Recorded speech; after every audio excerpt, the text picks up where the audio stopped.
पाणी आणि नाहण लागली.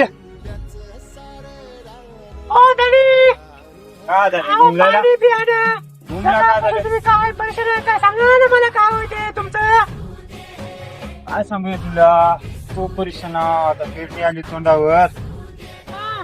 तर काढावं म्हणालो. लेकराचं शिक्षण आलं, बाकीला इंग्लिश मोठी शाळेत ऍडमिशन करायचा, पैसा नाही, काय करावं काय पता लागलं अहो, दिमाग डॅडी, चालतं. यासाठी मसरा पण केलेले हो काहून काय तुम्ही ऐका रे माझं.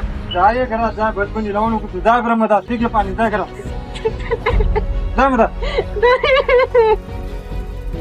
आता हे दररोज घरातली बायको एक किटकिटी लावायली आणि सरकारनं सगळं जगणं मुश्किल करून टाकलं.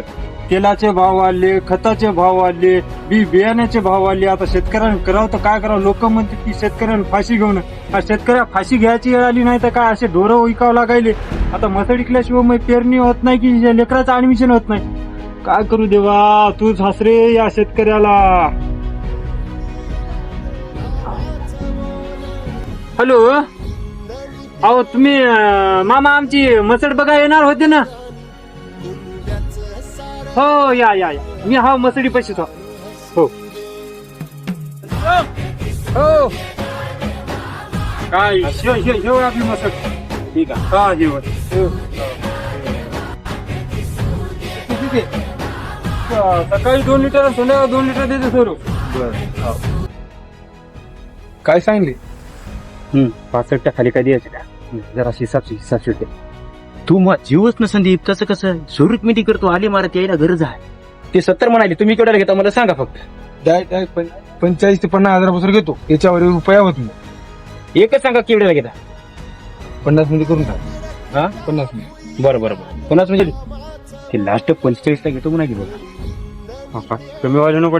आता इलाजच नाही काही म्हणा. बघा हो, शेतकऱ्याचं सगळं त्याच्यावर सांगा. आता काय काय का मी तर तुमच्याकडून आता जेव्हा भावाचे मित्र तुम्ही एकही रुपया खायले. खरं म्हणाले. माझी इमानदारीची विश्वास आहे की नाही माझ्यावर. अहो तुमच्यावर विश्वास नाही तर कोणावर ठेवू. आमच्या शेतकऱ्याचा असंच आहे, कोणावर विश्वास ठेवा लागतो बाप्पा. करायची का 45 काय करता सगळ्या. मग आता करा, मग काय करा मग बोला. या तुकाराम हो का मग 45 झाली 45 डन. 45 were done. बरं हे घ्या संदीराव 45 या चिकच गेलं. हो खिचिक. अहो मला केलं वाटायला हो बाप्पा नाही. शेतकऱ्याचा असत आहो. कुठे मला ना, इकडून व्यापारी खाते तू आपला भाऊ आहे. तिकडून व्यापारी खाते आणि वरून सरकार खाते.